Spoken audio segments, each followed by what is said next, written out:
ਗੁਰੂ ਰੂਪ ਸਾਧ ਸੰਗਤ ਜੀਓ, ਫਤਿਹ ਪ੍ਰਵਾਨ ਕਰਨੀ। ਵਾਹਿਗੁਰੂ ਜੀ ਕਾ ਖਾਲਸਾ, ਵਾਹਿਗੁਰੂ ਜੀ ਕੀ ਫਤਿਹ।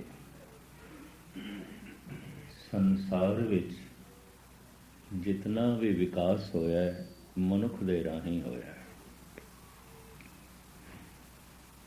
ਐਸਾ ਧਾਰਮਿਕ ਵਿਗਿਆਨ ਕਹਿੰਦਾ ਹੈ, ਪਸ਼ੂ ਕੋਲ ਤਨ ਹੈ, ਮਨ ਨਹੀਂ ਹੈ। ਦੇਵਤੇ ਕੋਲ ਵਿਕਸਤ ਮਨ ਹੈ, ਤਨ ਨਹੀਂ ਹੈ। ਸਿਰਫ ਮਨੁੱਖ ਹੀ ਹੈ ਜਿਸ ਕੋਲ ਤਨ ਵੀ ਹੈ, ਮਨ ਵੀ ਹੈ। ਮੈਂ ਫਿਰ ਦੁਹਰਾਵਾਂ, ਪਸ਼ੂ ਕੋਲ ਭਾਰੀ ਭਰਖਮ ਸਵਸਥ ਔਰ ਬੜਾ ਸ਼ਕਤੀਸ਼ਾਲੀ ਤਨ ਤੇ ਹੈ, ਵਿਕਸਤ ਮਨ ਨਹੀਂ ਹੈ।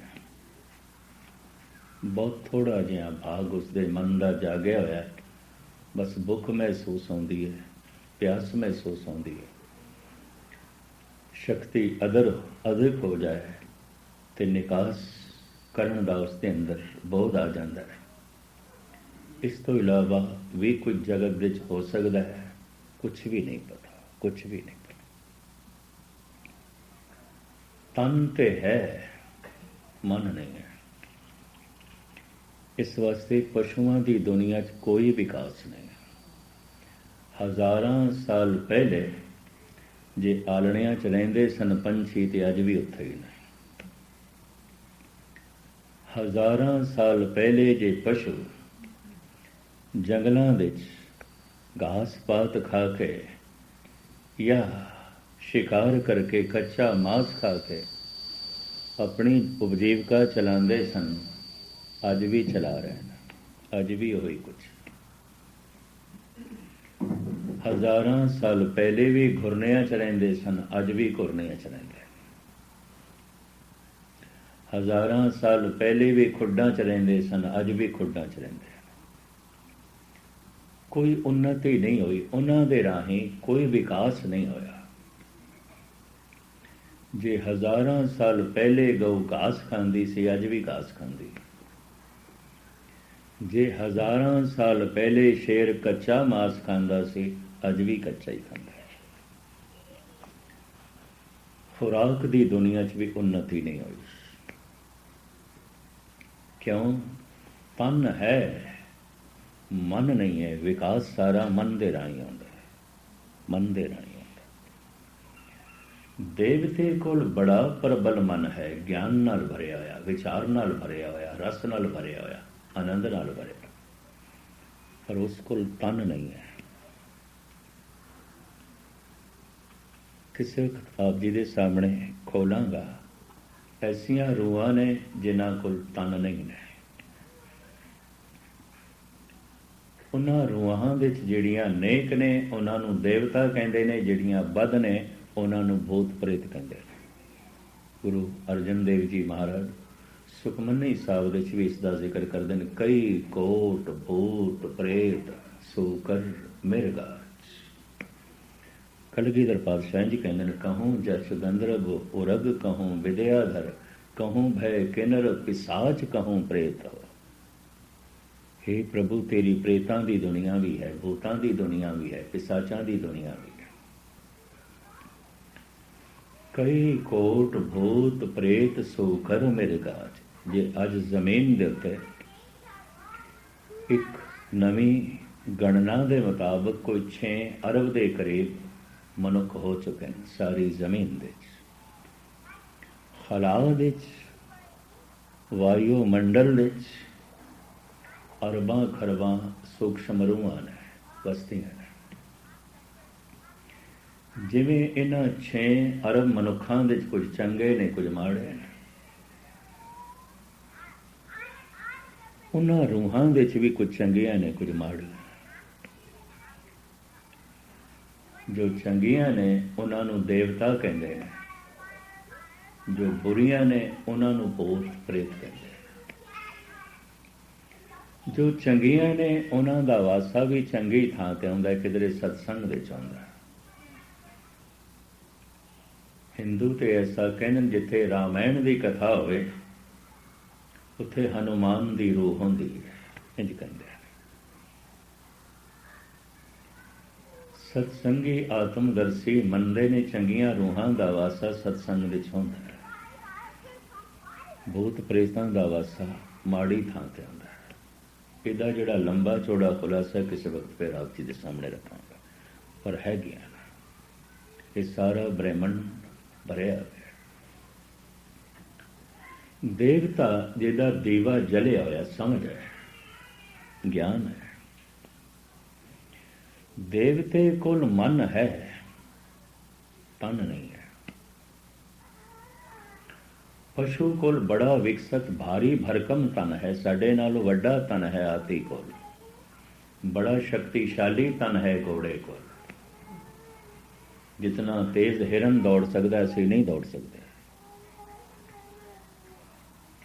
ਬੜੇ ਵਿਕਸਤ ਤਨ ਨੇ ਪਸ਼ੂਆਂ ਕੋਲ, ਪਰ ਮਨ ਨਹੀਂ ਹੈ।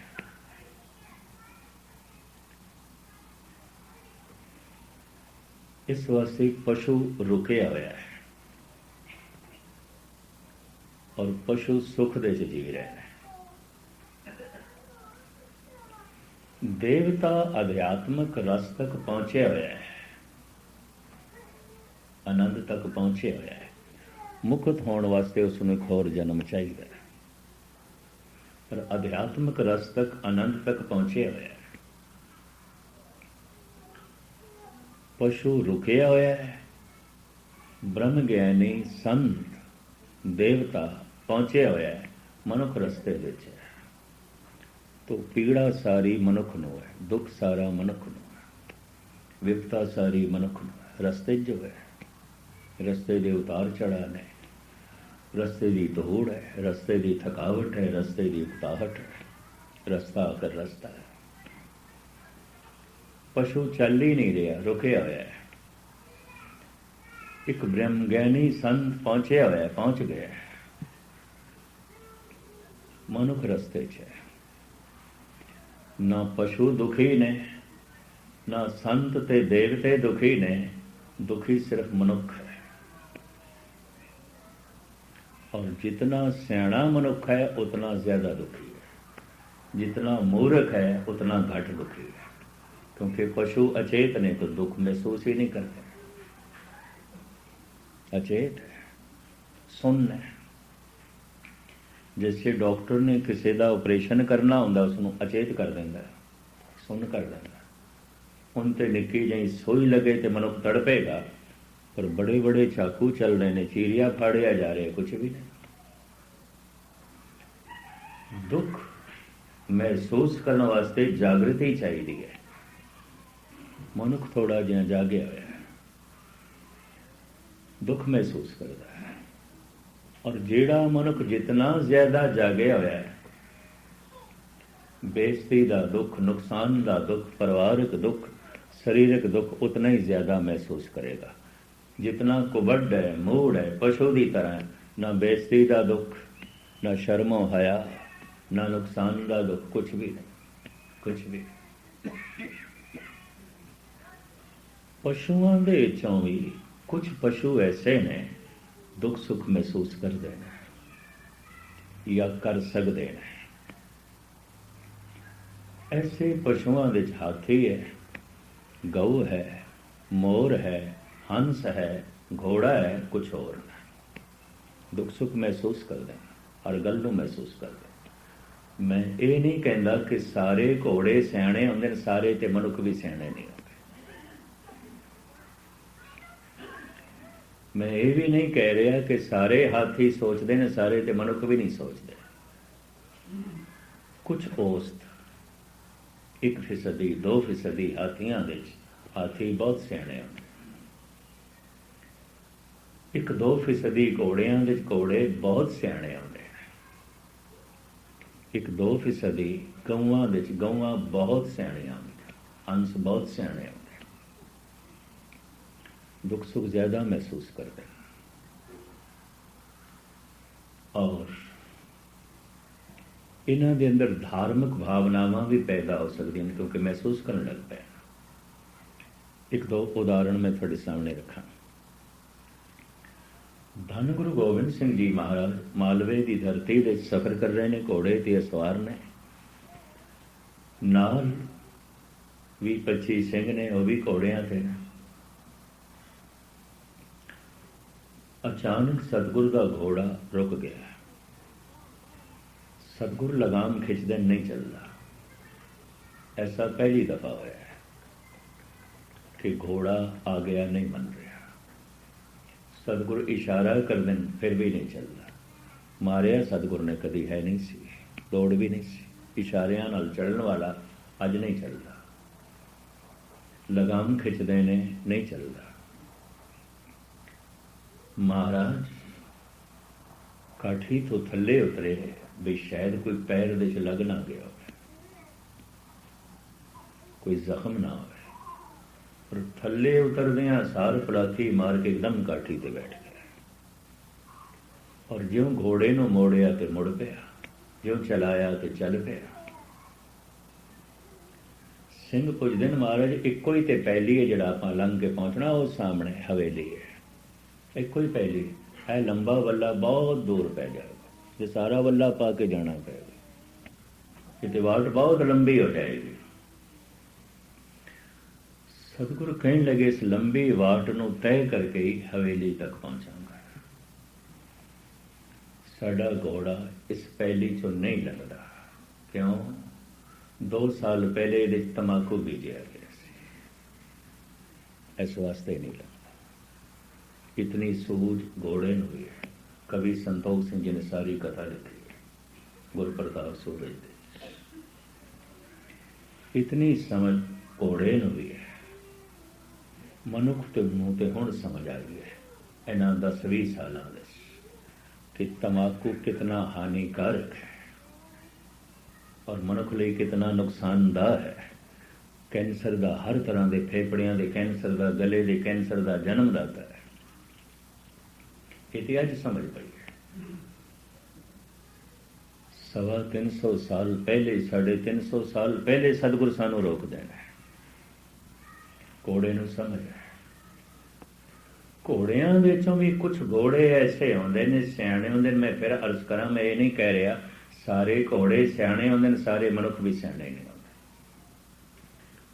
ਮੈਂ ਇਹ ਕਹਿ ਰਿਹਾ ਪਸ਼ੂਆਂ ਵਿੱਚੋਂ ਵੀ ਕੁਝ ਪਸ਼ੂ ਐਸੇ ਨੇ, ਪਸ਼ੂ ਨਹੀਂ ਨੇ, ਮਨੁੱਖ ਨੇ। ਤੇ ਮਨੁੱਖਾਂ ਵਿੱਚੋਂ ਵੀ ਬਹੁਤੇ ਮਨੁੱਖ ਐਸੇ ਨੇ, ਮਨੁੱਖ ਨਹੀਂ ਨੇ, ਪਸ਼ੂ ਨੇ। ਕਰਤੂਤ ਪਸ਼ੂ ਕੀ ਮਾਨਸ ਜਾਤ, ਲੋਕ ਵਿਚਾਰਾ ਕਰੇ ਦਿਨ ਰਾਤ। 4 ਪੈਰਾਂ ਵਾਲੇ ਪਸ਼ੂਆਂ ਵਿੱਚ ਵੀ ਕੋਈ ਮਨੁੱਖ ਨੇ, ਮਨ ਕੰਮ ਕਰਦਾ ਹੈ। 2 ਪੈਰਾਂ ਵਾਲੇ ਮਨੁੱਖਾਂ ਵਿੱਚ ਵੀ ਬਹੁਤ ਸਾਰੇ ਪਸ਼ੂ ਨੇ। ਇਹ ਵੀ ਮੈਂ ਅਰਜ਼ ਕਰਦੇ ਹਾਂ। ਪਸ਼ੂਆਂ ਵਿੱਚੋਂ ਕੋਈ ਮਨੁੱਖ ਹੋਵਨ ਤਾਦਾਦ ਬਹੁਤ ਥੋੜੀ ਹੈ, ਬਹੁਤ ਥੋੜੀ ਹੈ। ਮਨੁੱਖਾਂ ਵਿੱਚ ਪਸ਼ੂ ਹੋਣ ਤਾਦਾਦ ਬਹੁਤ ਜ਼ਿਆਦਾ ਹੈ, ਬਹੁਤ ਜ਼ਿਆਦਾ ਹੈ, ਬਹੁਤ ਜ਼ਿਆਦਾ ਹੈ। ਇਸ ਵਾਸਤੇ ਕਦੀ ਅਸੀਂ ਕਿਸੇ ਘੋੜੇ ਨੂੰ ਨਹੀਂ ਕਹਿੰਦੇ ਤੂੰ ਘੋੜਾ ਬਣ ਜਾ, ਗਊ ਨੂੰ ਨਹੀਂ ਕਹਿੰਦੇ ਤੂੰ ਗਊ ਬਣ ਜਾ, ਹੈ ਹੀ ਗਊ, ਅੰਦਰੋਂ ਬਾਹਰੋਂ ਗਊ ਹੈ। ਕਦੀ ਕਿਸੇ ਖੋਤੇ ਨੂੰ ਨਹੀਂ ਕਹਿੰਦੇ ਖੋਤਾ ਤੂੰ ਖੋਤਾ ਬਣ ਜਾ, ਮਨੁੱਖ ਨੂੰ ਹੀ ਬਾਰ-ਬਾਰ ਕਹਿਣਾ ਪੈਂਦਾ ਬੰਦੇ ਤੂੰ ਬੰਦਾ ਬਣ ਜਾ, ਹੈ ਮਨੁੱਖ ਤੋਂ ਮਨੁੱਖ ਬਣ ਜਾ। ਸ਼ੇਖ ਸਾਦੀ ਸਾਹਿਬ ਕਹਿੰਦੇ ਨੇ, ਇਨਸਾਨ ਰਾਹ ਇਨਸਾਨੀਅਤ ਲਾਜ਼ਮ ਅਸਤ। ਮਨੁੱਖ ਲਈ ਸ਼ਬਦ ਉਹਨਾਂ ਕੋਲ ਇਨਸਾਨ ਹੈ। ਅਰਬੀ, ਫਾਰਸੀ, ਪਸ਼ਤੋ, ਉਰਦੂ ਵਿੱਚ ਇਨਸਾਨ ਕਹਿੰਦੇ, ਪਸ਼ੂ ਨੂੰ ਹੈਵਾਨ ਕਹਿੰਦੇ ਨੇ, ਦੇਵਤੇ ਨੂੰ ਫਰਿਸ਼ਤਾ ਕਹਿੰਦੇ। ਇਨਸਾਨ ਰਾਹ ਇਨਸਾਨੀਅਤ ਲਾਜ਼ਮ ਅਸਤ, ਲਾਜ਼ਮੀ ਹੈ ਮਨੁੱਖ ਦੇ ਅੰਦਰ ਮਨੁੱਖਤਾ। ਇਨਸਾਨ ਰਾਹ ਇਨਸਾਨੀਅਤ ਲਾਜ਼ਮ ਅਸਤ, ਉਦਗਰ ਬਹੁ ਨਾ ਬਾਸ਼ਦ ਹੈਜ਼ਮ ਅਸਤ। ਅਗਰ ਚੰਦਨ ਦੇ ਖੁਸ਼ਬੂ ਹੀ ਨਹੀਂ ਹੈ ਤੇ ਉਹਨੂੰ ਚੰਦਨ ਕਹਿਣ ਦੀ ਲੋੜ ਕੀ ਹੈ? ਅਗਰ ਮਨੁੱਖ ਦੇ ਅੰਦਰ ਮਨੁੱਖਤਾ ਹੀ ਨਹੀਂ ਹੈ ਤੇ ਉਹਨੂੰ ਮਨੁੱਖ ਕਹਿਣ ਦੀ ਲੋੜ ਕੀ ਹੈ? ਪਸ਼ੂ ਆਖੋ। ਕਰਤੂਤ ਪਸ਼ੂ ਕੀ ਮਾਨਸ ਜਾਤ, ਲੋਕ ਪਚਾਰਾ ਕਰੇ ਦਿਨ ਰਾਤ। ਕੁਝ ਘੋੜੇ ਐਸੇ ਨੇ जिन्हां दा मन काम करता है। एक हाथी जो महात्मा बुद्ध के काल दे च होया, महात्मा बुद्ध दे समय जदों जंगल दे तपस्या करते सन, साधना करते सन, ये हाथी करमंडल चुक के महात्मा बुद्ध के कोल जो पे आउंदा सी, निरंजना नदी तो पानी भर लिआंदा सी, सूंड दे नाल अगों रख दिंदा सी। बिहार विच अंब बड़ा आउंदा है, होर दरख्तां नूं फल लगदे ने, ये उच्चे उच्चे दरख्तां तो सूंड नाल फल तोड़ के महात्मा बुद्ध दे अगों रखदा हुंदा सी। रात जब ध्यान साधना दे च महात्मा बुद्ध बैठदे सन, चारों पासे पहरा दिंदा सी कोई जंगली जानवर हमला ना करे।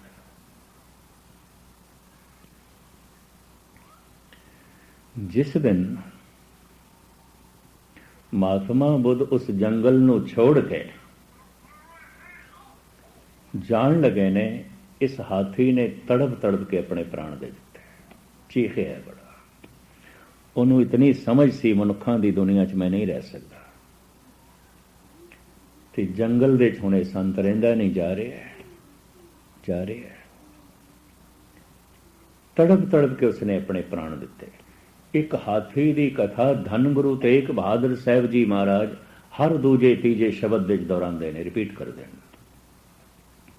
गुरु तेग बहादुर साहब जी के शब्दों च मिलेगा, जब ही सरन गही किरपा निध, गज गरा ते छूटा, महिमा नाम कहाँ लो वरनो, राम कहत बंधन ते टूटा। गुरु तेग बहादुर, मैं नाम दी महिमा की बयान करा, राम दी आराधना करके हाथी मुक्त हो गया। गज हाथी नूं कहंदे ने। जब ही शरण गही किरपा निध, भाई गुरदास भी जिक्र करते हैं, दुखत गजिंद अरबिंद गए भेट राखे, ताके काजे चक्र प्राण आण ग्रसे ग्राहा जी। भाई साहब भाई गुरदास जी। हाथियां दे विच भी कुछ हाथी ने जिन्हां दा मन कम करदा है। गौवां दे विच कुछ गौवां ने जिन्हां दा मन कम करदा है, दुख सुख ज्यादा महसूस करदा।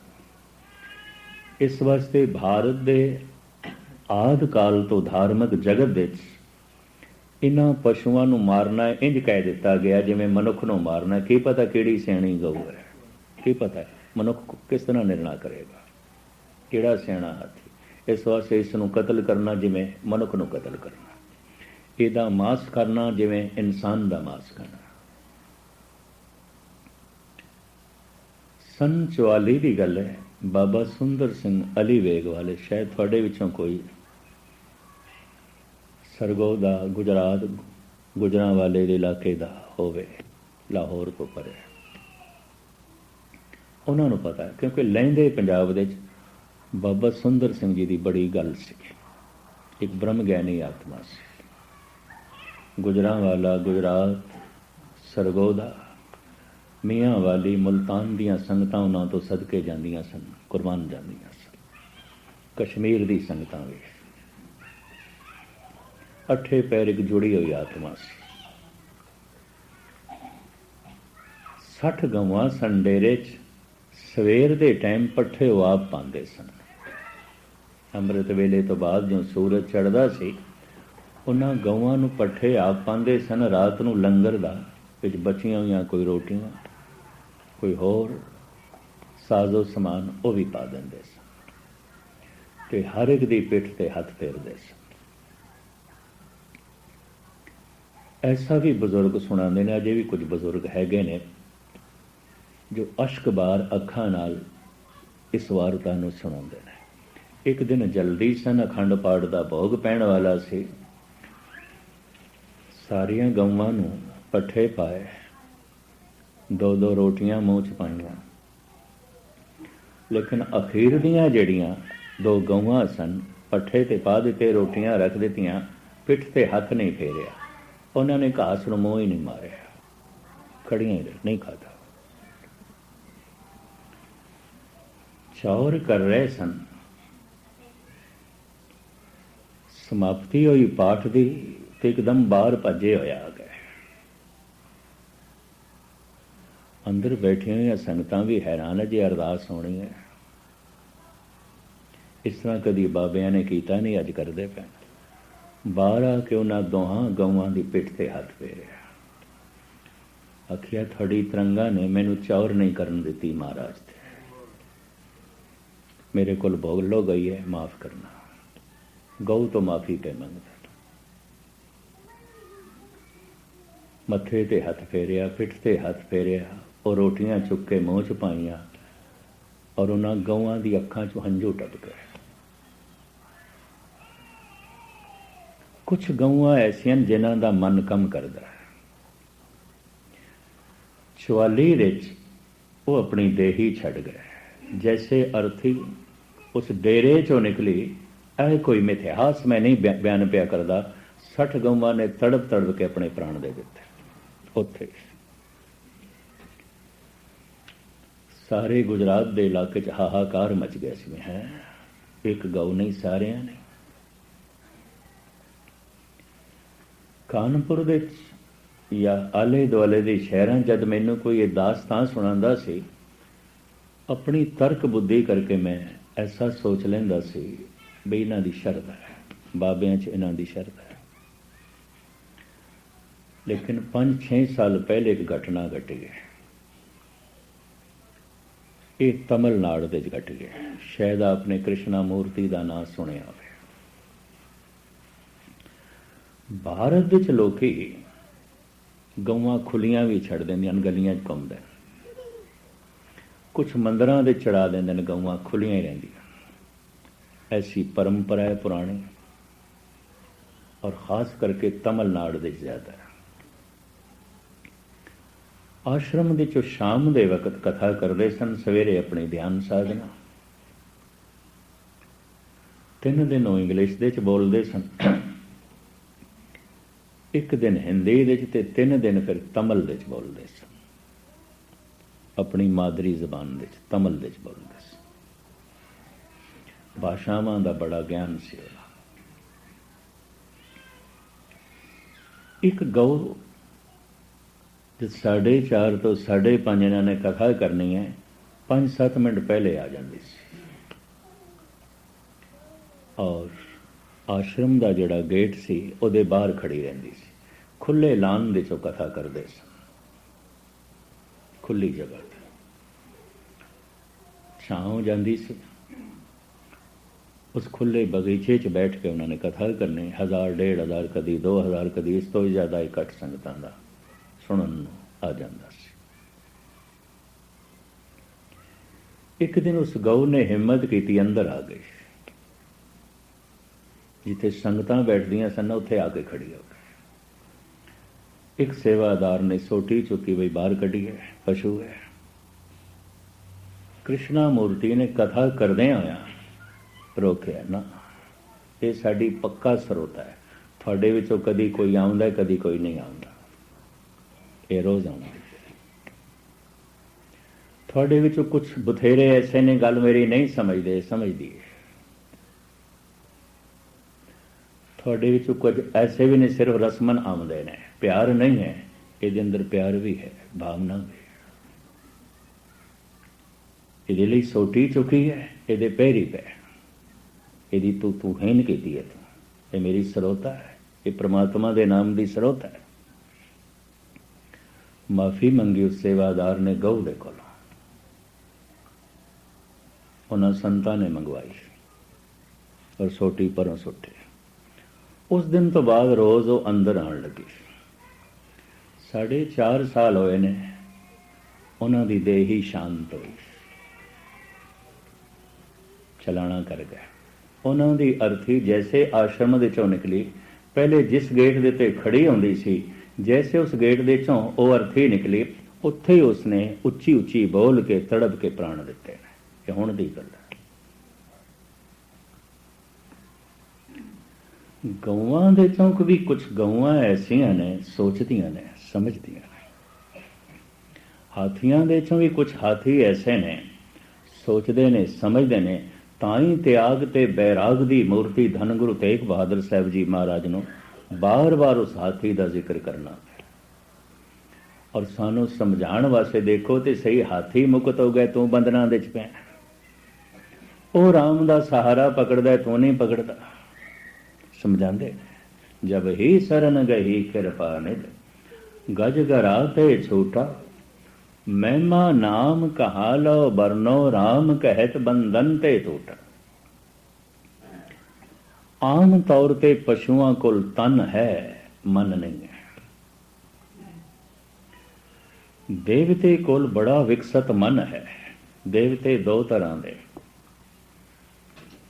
ਪਿਛਲੇ ਜਨਮ ਵਿੱਚ ਬੜੀ ਬੰਦਗੀ ਕੀਤੀ ਹੈ, ਬੜਾ ਜਪ ਤਪ ਕੀਤਾ ਹੈ।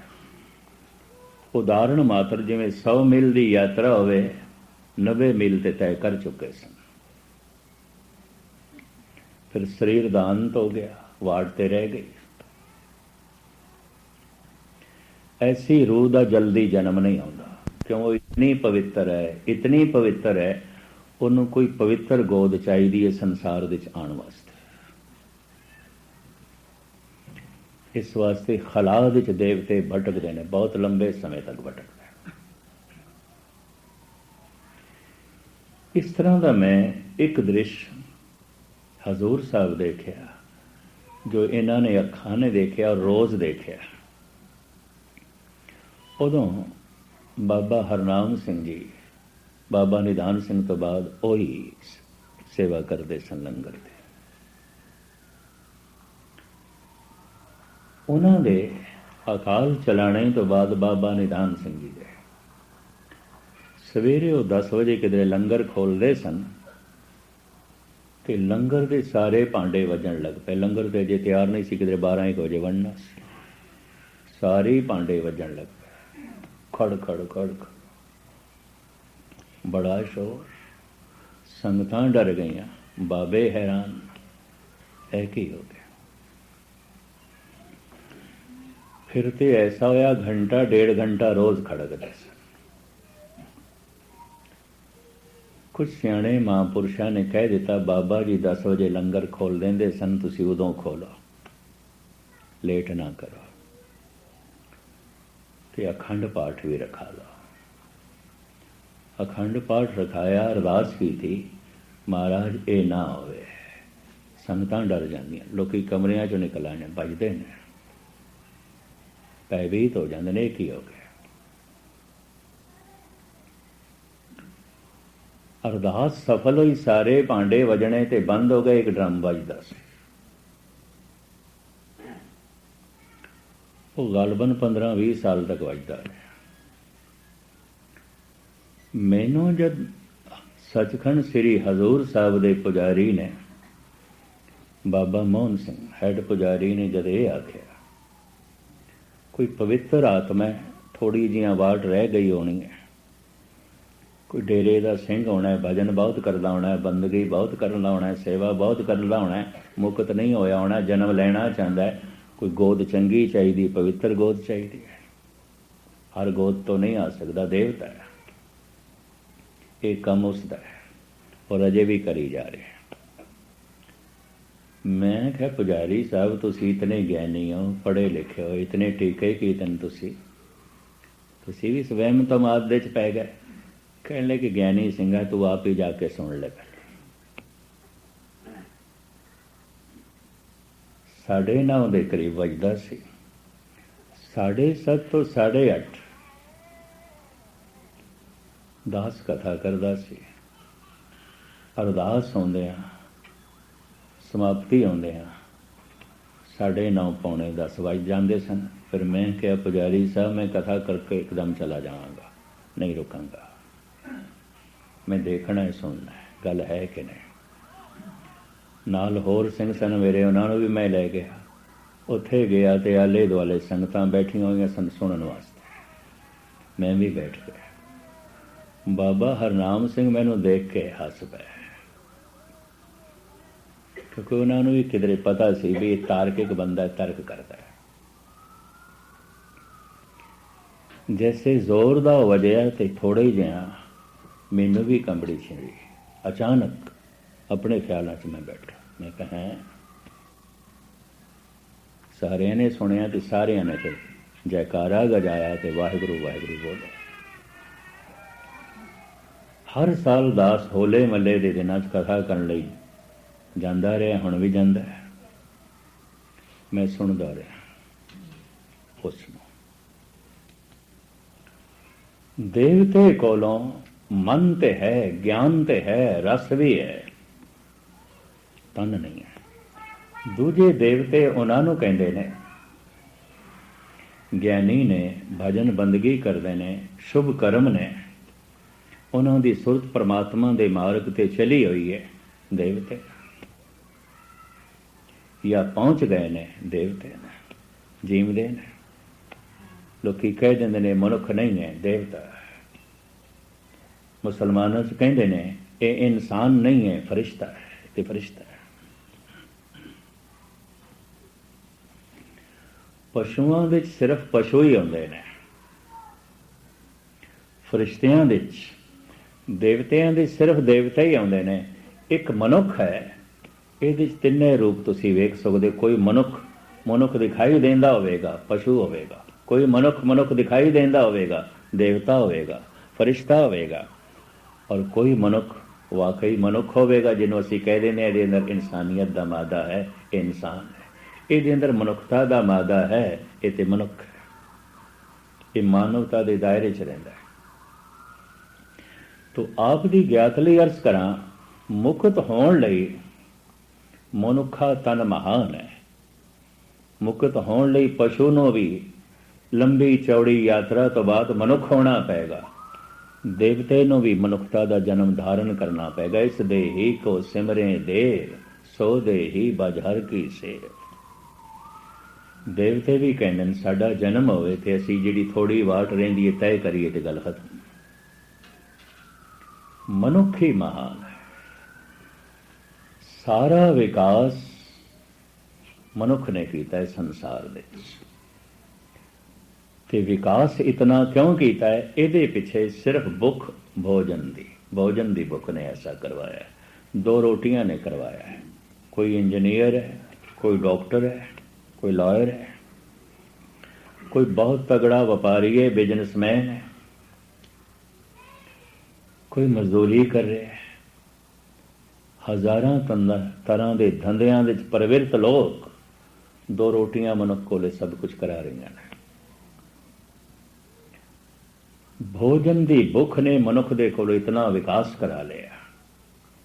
रेलां मोटरां गड्डियां बनवा लिया, सड़कां बनवा लिया, शहर कस्बे बनवा लए, बड़े बड़े कारखाने फैक्ट्रियां।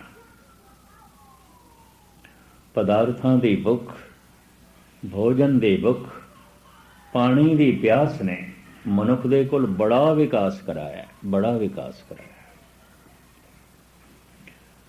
बारों ही होया है विकास।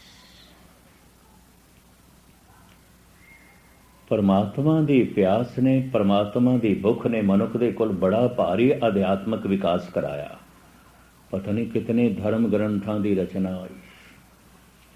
भारत के प्राचीन धर्म ग्रंथ 108 उपनिषदां ने, 27 सिमरतियां ने, 18 पुराण ने, ते ज्ञान दे सागर, ज्ञान दे पितामह धन गुरु ग्रंथ साहिब जी महाराज, भाई गुरदास दियां वारां, धन गुरु गोबिंद सिंह जी महाराज दे 52 कवियां दियां रचनावां, और भाई साहब भाई नंद लाल दे अमर गीत बैराग नाल भरे है, रस नाल भरे है। भाई साहब दी मंग भाई नंद लाल, या इलाही ई दिल अमरा शौक दे। ऐ मेरे गुरु, इको ही शौक रह गया कि परमात्मा दे मिलन दी उमंग दे शौक दे, होर कोई शौक नहीं। गल खत्म, गल खत्म। या इलाही ई दिल अमरा शौक दे, दर गलो अज बंदगी रा तौक दे। मेरे गले विच बंदगी दा तौक पा दे। पुराने जमाने जिहड़े गुलाम विकदे सन, उन्हां दे गले तौक पा दिता जांदा सी। मुगल बादशाहां दी फौज दे बहुते गुलाम होंदे सन, विके होए, गले दे तौक होंदा सी। नंद लाल कहंदे ने, हे गुरु तेरा गुलाम आ, मेरे गले विच बंदगी दा तौक पा दे। या इलाही इंदे रमला शौक दे, दर गलो अज बंद गेरा तौक दे। इतने धर्म ग्रंथां की रचना हुई भारत विच। फिर मिडल ईस्ट विच भी हुई, कुरान, अंजील, तौरैत, बाइबल, फिर हदीसां। फिर कितने भगतां दियां रचनावां बंगाल दे होए, गुजरात दे होए, चाइना दे होए, ईरान दे होए, सूफी फकीर उन्हां दियां बाणियां। किधरे गुजराती दे, किधरे मराठी दे रामायण लिखी है संत तुकाराम ने मराठी दे। हुणे एक चंगे सियाणे महाराष्ट्रियन ने, बजुर्ग है, जपजी साहब का टीका किया मराठी दे,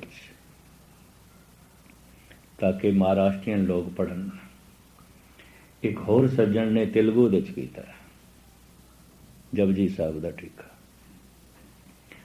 कहण तो मुराद प्रांतिक भाषावां दे। फिर सूफी फकीरां दा पर्शियन दे कलाम। फिर चाइना दे बड़े बड़े संत होए, लात्से होया, कन्फ्यूशस होया, बौद्ध धर्म होया, चंगे चंगे बौद्ध भिक्षु उन्हां दियां रचनावां ने। ये हज़ारां तरह के धर्म ग्रंथां दा आलमे वजूद विच आना एक परमात्मा की प्यास ने मनुख दे कोलों करवाया है, प्रभु की भुख ने करवाया है, ईश्वर की भुख ने करवाया है, परमात्मा की प्यास ने करवाया है। जैसे भोजन की भुख ने किसी को डॉक्टर बनाया है, इंजीनियर बनाया है, भजन की भुख ने किसी को संत बनाया है, किसी को ऋषि बनाया है, किसी को भगत बनाया है, किसी को बैरागी बनाया है, किसी को सन्यासी बनाया है। धन गुरु नानक देव जी महाराज का एक शब्द बड़ा कीमती है। साहिब कहते देवतियां दर्शन के ताई दुख भूख तीरथ किए। जोगी जति जुगत में रहते कर कर भगवे भेष भय। तो कारण साहिबा रंग रते तेरे नाम अनेका रूप अनंता कहन न जाई तेरे गुण कहते। हे प्रभु तेरे रंग करके, तेरी भुख करके, तेरी प्यास करके कुछ देवतियां ने बड़े दुख उठाए। तीर्थां दा भ्रमण करते रहे, भुखे रहे, प्यासे रहे, मिल गया तो खा लिया, नहीं तो भुखे। देवतियां दर्शन के ताई दुख भूख तीरथ किए। जोगी जति जुगत में रहते कर कर भगवे भेष भय। कई जोगी बन गए, कई जति बन गए, तरह तरह के भगवे भेष धारण करके हे प्रभु तेरी तलाश दे इधर उधर भटकते रहे। तो कारण साहिबा रंग रते। पखंडियां का जिक्र नहीं पे करते, जो सही मैने रब की तलाश वास्ते ऐसा करते सन। साहिब कहते हे प्रभु तेरी खातरे करते पे।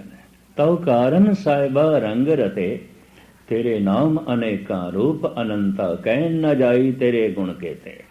सदगुर ख्याल दे रहे हैं जैसे धन कमाण दे हज़ारां ढंग ने, भोजन कमाण दे हज़ारां ढंग ने। कोई डॉक्टर है, कोई लॉयर है, कोई इंजीनियर है, किसी ने दुकान खोली हुई है, कोई मजदूरी कर लिया, लेबर कर रहा। भजन करने दे भी हज़ारां ढंग ने, परमात्मा की प्राप्ति दे भी हज़ारां ढंग ने। उन्हां सारियां दा सतगुर जिक्र पे करते हैं। जोगी जति जुगत में रहते कर कर भगवे भेष भय। तो कारण साहिबा रंग रते तेरे नाम अनेका रूप अनंता कहन न जाई तेरे गुण कहते। दर घर मेला हस्ती घोड़े छोड़ विलायत देश गए। पीर पैगंबर सालक साधक छोड़ी दुनिया थाए पे। हे प्रभु कईयां ने दीन दी खातर दुनिया ही छोड़ देती, कईयां ने धर्म दी खातर धन ही छोड़ देता, कईयां ने हे परमात्मा तेरी खातर पदार्थ ही छोड़ देते। गुरु नानक देव जी महाराज पहले पातशाह जी का वाक्य है। पीर पैगंबर सालक साधक छोड़ी दुनिया थाए पे। साध सहज सुख रसकस तजियले कापड़ छोड़े चमड़ लिए। दुखिए दर्द वंद दर तेरे नाव रते दरवेश भय।